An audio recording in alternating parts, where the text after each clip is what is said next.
dihadapkan dengan uang segitu banyaknya, itu kita bingung. Berarti sama halnya kita ini belum siap untuk jadi orang kaya.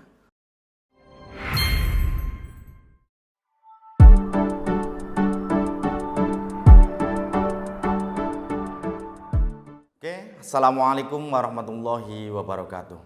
Hamdan wa syukronillah, amma ba'd. Anak-anak, untuk mengawali perjumpaan kita hari ini, mari kita sama-sama membaca basmalah. Bismillahirrahmanirrahim. Semoga dengan pembacaan basmalah ini, pembelajaran kita hari ini selalu mendapatkan manfaat daripada ilmunya. Oke, untuk hari ini yang bakalan kita bahas itu tentang berpikir kritis dan demokratis. Yang mana ini sesuai dengan keterangan Quran surat Al-Imran ayat 190 sampai 191. Berdasarkan sejarah, Al-Quran di mana ketika diturunkan sebelum dijadikan sebagai pedoman hidup, sebelum dijadikan sebagai acuan hidup, Al-Quran itu ketika diturunkan adalah sebagai jawaban untuk persoalan. Jadi pada intinya gini, di mana ketika Al-Quran itu diturunkan, sebelum dijadikan sebagai pedoman hidup, itu adalah sebagai jawaban daripada masalah ataupun persoalan. Nah, yang jadi pertanyaan adalah, apa sih problemnya? Apa sih masalahnya? Kok di Quran surat Al-Imran ayat 190 sampai 191, nah, pada zamannya Rasulullah, waktu itu, ada seorang sahabat yang mana sahabat tersebut setiap harinya itu nggak pernah bersyukur sama sekali. Nah, akhirnya turunlah Quran surat Al-Imran ayat 190 sampai 191. Nah, kurang lebih seperti ini. Nah, ini menjelaskan pada Quran surat Al-Imran ayat 190 sampai 191. Ini ada seorang ulil albab yang mana dia itu selalu berpikir setiap harinya. Ketika dia itu lagi duduk, lagi berbaring, selalu memfikirkan tentang masalah penciptaan alam raya yang diciptakan oleh Allah Subhanahu wa taala. Seperti itu. Nah, ini adalah sebagai jawabannya. Di mana ketika Rasulullah pada zamannya itu ada seorang sahabat yang nggak pernah bersyukur. Ini bahwa kita harus bisa berpikir kritis dan demokratis tentang masalah penciptaan alam semesta ini yang mana dijadikan sebagai intibar ataupun ibarat. Nah, masuk pada keterangan daripada pengertian berpikir kritis. Berpikir kritis ini konsep untuk merespon sebuah pemikiran yang kita terima. Jadi pada intinya, apapun bentuk ciptaan Allah harus kita kritisi semuanya. Karena pada intinya, di mana ketika Allah menciptakan langit, menciptakan bumi, itu semata-mata itu bukan untuk dirinya, akan tetapi untuk keseluruhan makhluknya, seperti itu. Maka dari itu kita harus sering-sering bersyukur dengan selalu mengkritisi dengan penciptaan yang Allah ciptakan. Nah, ini bagian daripada kisah tauladan tentang berpikir kritis. Jadi bukan hanya sekedar sahabat Rasulullah saja yang mengkritisi tentang masalah penciptaan. Termasuk adanya Nabi Ibrahim alaihissalam, di mana ketika beliau itu dari hari ke hari, dari menit ke menit mencari sosok Tuhan, seperti itu. Di antaranya yang dicari oleh Nabi Ibrahim, ketika beliau menemukan matahari dianggap sebagai Tuhannya. Ketika beliau ketika bertemu dengan bulan, termasuk dianggap sebagai Tuhannya, seperti itu. Nah, akan tetapi Nabi Ibrahim alaihissalam ini sebagai contoh bahwa dia itu selalu berpikir kritis seperti itu. Nah, berikutnya Nabi Muhammad SAW setiap hari di mana ketika dia itu bangun tidur selalu mengucapkan inna fi khalqis samawati, bahwa sesungguhnya yang namanya langit itu ada yang menciptakan.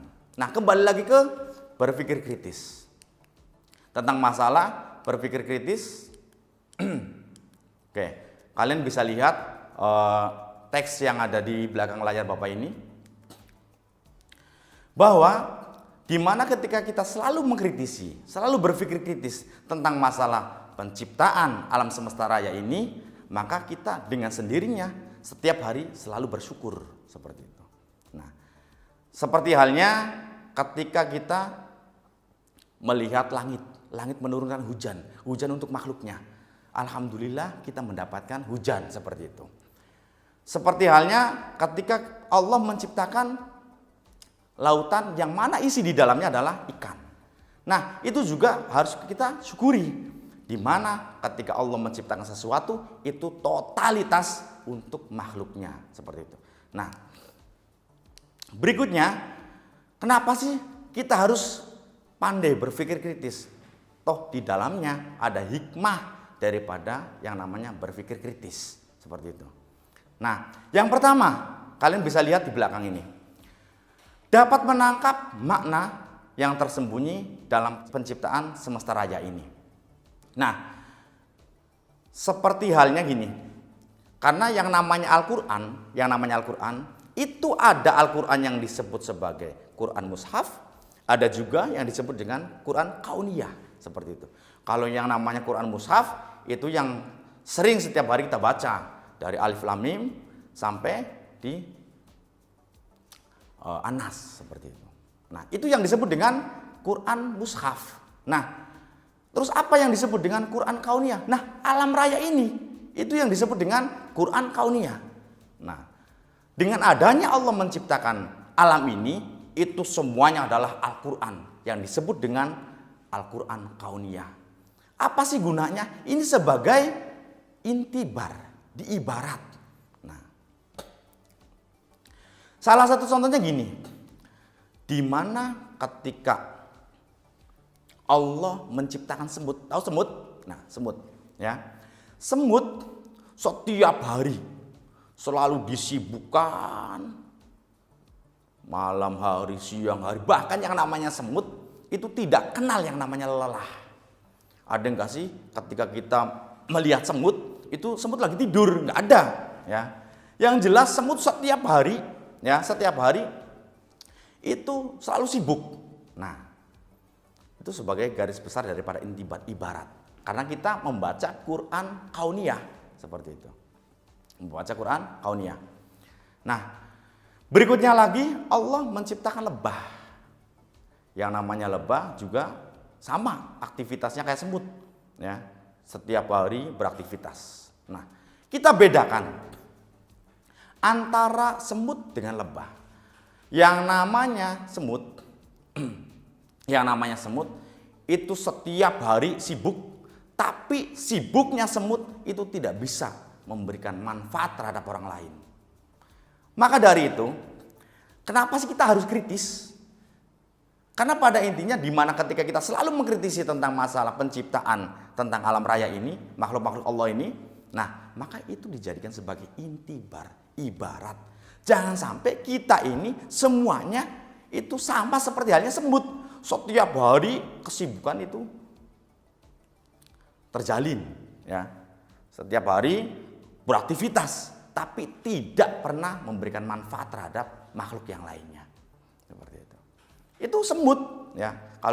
Kalau harus kalian ketahui, yang namanya semut nggak ada istilah mengenal lelah, mengenal capek, nggak ada tuh yang namanya semut. Nah, berikutnya lebah, ya. Lebah. Yang namanya lebah itu setiap hari sibuk sama seperti halnya semut.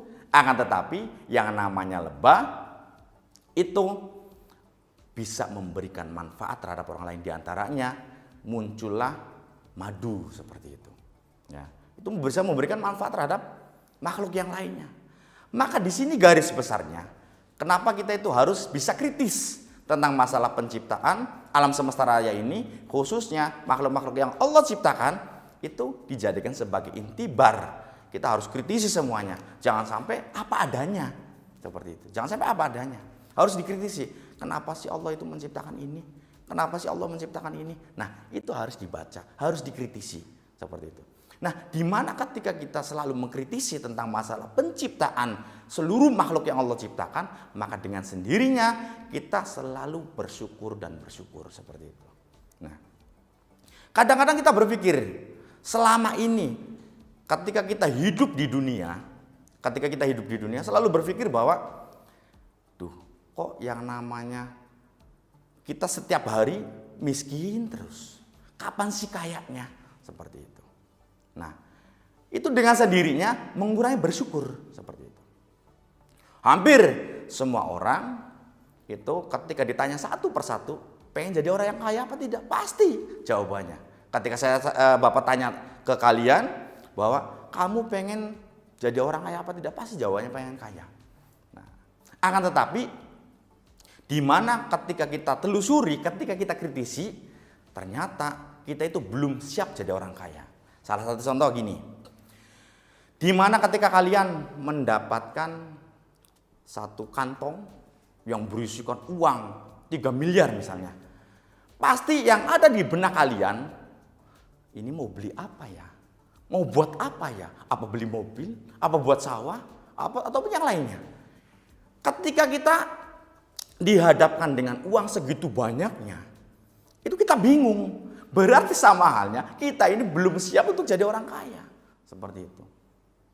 Jadi kalau misalnya sampai saat ini kalian tetap berpikir saya pengen jadi orang kaya, nanti dengan sendirinya sedikit demi sedikit kalian tidak bersyukur, bahkan mengurangi rasa syukur kalian kepada Allah. Nah, seperti itu gambarannya. Oke? Sampai saat ini kita selalu berpikir bahwa selalu pengen jadi orang kaya. Ternyata tadi sebuah contoh di mana ketika kalian mendapatkan satu kantong 3 miliar, ternyata bingung. Oh, berarti kita ini belum siap jadi orang kaya seperti itu. Nah, kalau misalnya kita itu bersyukur karena kita ini sudah settingannya selalu berpikir kritis. Nah, misalnya gini. Suatu saat kita ketika mencita-citakan punya mobil, terbelilah mobil. Nah, di mana ketika kalian lihat teman kalian punya mobilnya yang lebih, pasti berpikiran saya orang nggak punya. Kapan ya mau beli mobil seperti itu? Nah, maka di mana ketika kalian tidak bersyukur, maka selamanya jadi orang miskin seperti itu. Nah, kalau misalnya kita lihat ke bawah, kita punya mobil misalnya. Lihat teman kita, dia punya motor, berarti kita ini orang kaya seperti itu. Nah, ketika kita punya motor, lihat teman kita yang sekiranya punya hanya sepeda biasa, sepeda ontel. Nah, berarti kita ini orang kaya. Di mana ketika kita melihat orang yang memakai sepeda ontel, terus ada lagi orang yang cuma hanya jalan kaki, berarti kita ini termasuk orang kaya seperti itu. Nah, di mana ketika kita cuma hanya bisanya jalan kaki, ya, terus kita lihat orang yang sekiranya nggak bisa jalan sama sekali, oh berarti kita ini orang kaya. Nah, itulah bagian daripada kita harus berpikir kritis. Maka di mana ketika kita selalu berpikir kritis, maka kita selalu bersyukur kepada Allah Subhanahu wa taala. Seperti itu. Nah, hikmah berikutnya dapat memanfaatkannya untuk kemaslahatan umat semakin tertantang untuk melakukan penelitian. Jadi di mana ketika kita melihat sesuatu hal tentang khususnya penciptaan makhluk keseluruhan, kembali lagi itu kita jadikan sebagai intibar, ibarat seperti hanya tadi ketika semut dengan lebah. Nah, khususnya untuk kalian siswi-siswi, ya, kalau untuk siswa mungkin bisa diambil dari tadi intibarnya. Jadilah seperti bunga mawar. Ya. Tahu bunga mawar? Oke. Jadilah seperti bunga mawar. Jangan sampai kita jadi seperti bunga melati. Kalau kita ambil, dijadikan sebagai intibar, ini khususnya perempuan ya, khususnya untuk perempuan. Ketika antara melati dengan mawar, sama-sama bunganya. Tapi di sini ada perbedaan yang mana bisa dijadikan sebagai intibar. Ibarat kita jangan sampai antara melati dengan mawar. Nah, salah satu contohnya gini. Melati bisa didapatkan kapanpun. Tapi kalau misalnya ketika mawar, di mana ketika kita memetik kita harus berhadapan dengan yang namanya duri. Seperti itu. Jadi khususnya perempuan, jangan mudah didapatkan oleh lelaki manapun. Seperti bunga melati, jadilah seperti bunga mawar. Yang mana bunga mawar, di mana lelaki yang bakalan mengunjungi kalian, yang menghampiri kalian, itu harus dengan adanya sebuah perjuangan. Jadi intinya jangan menjadi wanita yang gampangan, intinya seperti itu. Itu sebagai ibarat ya, ketika kita mengkritisi tentang masalah penciptaan alam semesta raya ini, dijadikan sebagai intibar, sebagai ibarat dan kategori pada Quran kauniyah seperti itu. Nah, berikutnya hikmah daripada berpikir kritis. Kalian bisa lihat di belakang ini. Semakin mengagumi dan bersyukur atas anugerah Allah Subhanahu wa taala. Seperti apa yang tadi sudah disampaikan oleh Bapak, di mana ketika kita selalu berpikir kritis, selalu mengkritisi khususnya tentang masalah penciptaan makhluk sejagat raya ini yang Allah ciptakan, itu kita setiap hari selalu bersyukur. Bahkan kembali lagi di mana kalian bisa lihat di teks yang pertama bahwa kita harus berpikir kritis dan juga demokratis. Ini di sini pentingnya. Bahkan sampai Quran surat Al-Imran 190 sampai 191 itu menekankan terhadap kita bahwa di mana ketika kita lagi duduk, lagi berbaring, itu selalu memikirkan tentang masalah penciptaan alam raya ini. Karena di mana kita selalu berpikir tentang masalah penciptaan alam semesta raya ini, kita jadikan sebagai intibar atau ibarat. Oh, kita itu hidupnya harus seperti ini. Hidupnya harus seperti ini, seperti itu. Nah, di mana ketika kita selalu bersyukur, maka kita sudah menjalani yang namanya berpikir kritis. Nah, berikutnya tadi berpikir kritis dan demokratis. Nah, berikutnya masuk ke demokratis ataupun demokrasi. Karena tadi ada berpikir kritis dan juga demokrasi. Yang pertama, pengertian daripada demokratis ataupun demokrasi, yang mana yang namanya demokrasi itu adalah sebuah sistem pemerintahan yang diselenggarakan dari rakyat, oleh rakyat, dan untuk rakyat. Nah, mungkin ini agak ada kesamaan dengan pelajaran PPKN. Akan tetapi di sini juga ada demokratis yang mana sesuai dengan anjuran agama Islam seperti itu. Nah, acuannya mana, Pak? Acuannya adalah ya Rasulullah seperti itu. Karena segala sistem semuanya berdasarkan sumbernya dari Al-Quran dan hadis. Karena pada intinya kalau kalian harus diketahui di mana ketika Al-Quran itu diturunkan, ketika Al-Quran diturunkan, yang menjawab, yang menerangkan adalah hadis seperti itu. Sementara yang disebut dengan hadis adalah ucapan Rasul, perbuatan Rasul, persetujuan Rasul seperti itu. Nah, ada lagi di mana ketika Rasulnya tidak menerangkan, maka kita disebut dengan yang namanya ijma. Ijma ini seluruh ulama itu merumuskan masalah dari apa yang tidak diterangkan di hadis seperti itu. Nah, berikutnya ke kias. Nah, seperti itu. Yang disebut dengan kias di mana ketika ada salah satu ulama yang menegaskan satu hukum tapi ulama yang lain menyetujui, itu yang disebut dengan kias. Nah, itu harus diketahui. Jangan sampai kita cuma hanya ngertinya Al-Quran hadis seperti itu. Nah, ketika di hadisnya tidak diterangkan, timbulnya haram dan lain sebagainya. Nah, maka kita harus dipelajari tentang hal itu. Nah, kembali lagi, demokrasi dalam Islam. Ternyata Islam pun juga mengajarkan terhadap kita tentang masalah demokrasi.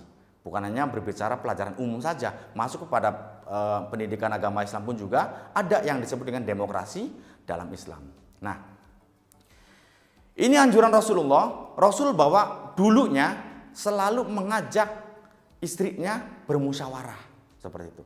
Yang namanya bermusyawarah ini, di mana ketika ada kedua belah pihak yang enggak satu arah, dimusyawarahkan. Ini enaknya gimana? Ini enaknya gimana? Seperti itu.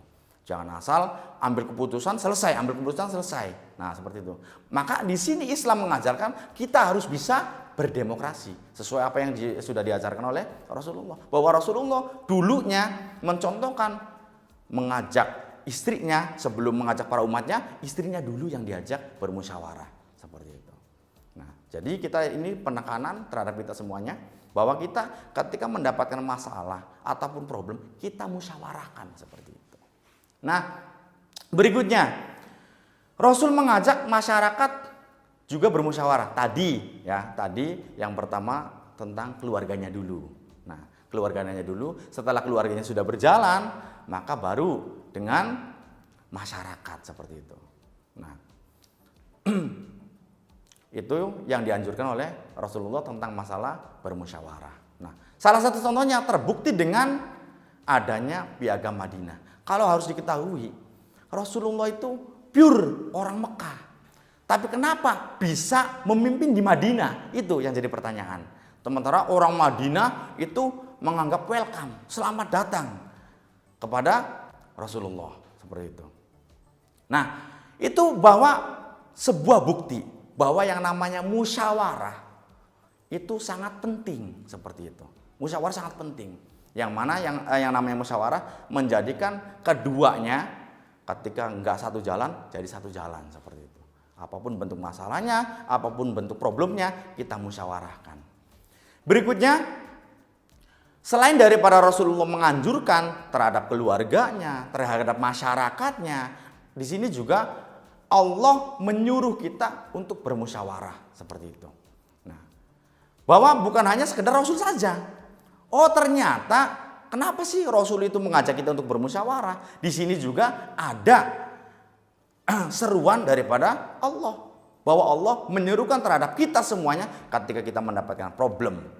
Ketika kita mendapatkan masalah, kita harus bermusyawarah seperti itu. Jadi bukan hanya perintah dari Rasulnya saja, termasuk Allah pun juga memerintahkan terhadap kita bahwa kita harus bermusyawarah seperti itu. Nah, berikutnya, apa sih kita tuh harus bermusyawarah? Nah, di sini kita harus tahu nih ya tentang masalah hikmah-hikmahnya, tentang masalah musyawarah atau musyawarah. Nah, berikutnya. Yang pertama, mengurangi kesalahan dalam mengambil keputusan. Oke. Yang pertama, mengurangi kesalahan dalam mengambil keputusan. Bahwa setiap ada masalah, setiap ada problem, minimal seenggaknya berkurang ketika kita ciptakan sistem bermusyawarah seperti itu. Kadang-kadang kita itu kekeh dengan sebuah keputusan yang kita ambil. Wow, saya paling benar, keputusan itu benar seperti itu. Nah, padahal itu tidak satu arah dengan keseluruhannya. Maka harus bisa menyelaraskan yang namanya musyawarah. Minimal seenggaknya kesalahan sedikit demi sedikit bisa teratasi di mana ketika kita memakai musyawarah seperti itu. Yang kedua, kita terbiasa memberi maaf dan lapang dada. Seenggaknya kita harus tahu nih, oh karakter si A seperti ini, karakter si B seperti ini. Jangan sampai mentang-mentang si A ini orangnya orang selalu keras, jangan sampai kitanya ngerasin lagi. Nah, disinilah pentingnya musyawarah. Kita harus mendapatkan hikmah kayak gitu. Kalau misalnya kita tidak mementingkan tentang masalah hikmahnya, maka sampai kapanpun yang namanya demokrasi tidak bakalan tercipta seperti itu. Makanya di sini Islam itu menyuruh kita harus bisa berdemokrasi. Bukan hanya yang memerintahkan adalah Rasul saja, tapi Allah pun juga memerintahkan terhadap kita semua untuk bermusyawarah seperti itu. Nah, tadi kembali lagi untuk mengurangi kesalahan dalam mengambil keputusan seperti itu. Kenapa sih Pak yang namanya demokrasi itu harus ada? Nah, kalau toh kita harus kritisi kembali lagi, ketika kita harus kritisi kembali lagi, bahwa ketika tidak munculnya demokrasi, ya, antara orang lain A dan B nggak sefaham, nggak sependapat, timbulnya adalah permusuhan seperti itu. Kadang-kadang padahal di negara kita, khususnya negara Indonesia, padahal sistemnya sistem demokrasi, tetap aja ketika tidak sependapat, ketika tidak searah, tetap munculnya adalah demo. Sok aja. Kalian bisa kritisi, kalian bisa lihat di TV, di YouTube dan lain sebagainya. Padahal di kita sudah menerapkan demokrasi, iya kan? Sudah menerapkan demokrasi, akan tetapi di mana ketika tidak sejalur, satu jalan, tetap aja demo. Kayak gitu. Bahkan anehnya lagi, yang namanya demo kok terjadi alumni demonya gitu yang terjadi. Nah itu jangan sampai kita ini orang Islam sedikit masalah demo, sedikit masalah demo, seperti itu. Karena Islam sudah mengajarkan terhadap kita bahwa kita harus bisa berdemokrasi, seperti itu. Nah, bahkan Rasul dan juga Allah pun juga menyerukan kepada kita untuk apa? Untuk berdemokrasi. Dan di dalamnya adalah itu bermusyawarah. Problem masalah harus dimusyawarahkan. Gitu. Oke. Makanya tadi kembali lagi untuk mengurangi kesalahan dalam mengambil keputusan, gitu. Karena perlunya dimusyawarahkan. Jangan sampai belum dimusyawarahkan, belum dikumpulkan keseluruhannya, muncul sebuah kebijakan-kebijakan yang mana itu bukan daripada musyawarah. Berikutnya, tercipta budaya saling memahami tadi. Bahwa di mana ketika kita melihat sosok orang yang selalu keras, ya, yang tidak mau diarahkan. Nah di sini, oh berarti si A ini tidak mau bermusyawarah, si B ini tidak mau bermusyawarah. Maka di sini kita arahkan bahwa pentingnya yang disebut dengan bermusyawarah. Nah kembali lagi tentang masalah demokrasi dalam Islam. Ternyata Islam juga mengajarkan terhadap kita semuanya bahwa kita harus bisa berdemokrasi seperti itu. Nah kalau misalnya kita tidak bisa berdemokrasi, maka kembali lagi. Kalian bisa lihat di belakang layar, kembali lagi. Berarti kita tidak bisa menjalani tentang anjuran Allah, masalah aplikasi daripada Quran surat Al-Imran ayat 190 sampai 191. Bahwa kita harus bisa berpikir kritis dan demokratis. Mengkritisi iya, tapi harus bisa demokratis, harus bisa bermusyawarah, seperti itu. Bukan hanya sekedar mengkritisinya saja. Ini kadang-kadang selalu mengkritik si A, si B, tapi tidak bisa berdemokrasi, seperti itu. Maka dari itu, kesimpulannya kita harus bisa berpikir kritis dan demokratis sesuai dengan anjuran Quran surat Al-Imran ayat 190 sampai 191. Untuk mengakhiri perjumpaan kita hari ini, mari kita sama-sama membaca hamdalah. Alhamdulillahirabbil alamin. Wallahul muwaffiq ila aqwamit thoriq. Wassalamualaikum warahmatullahi wabarakatuh.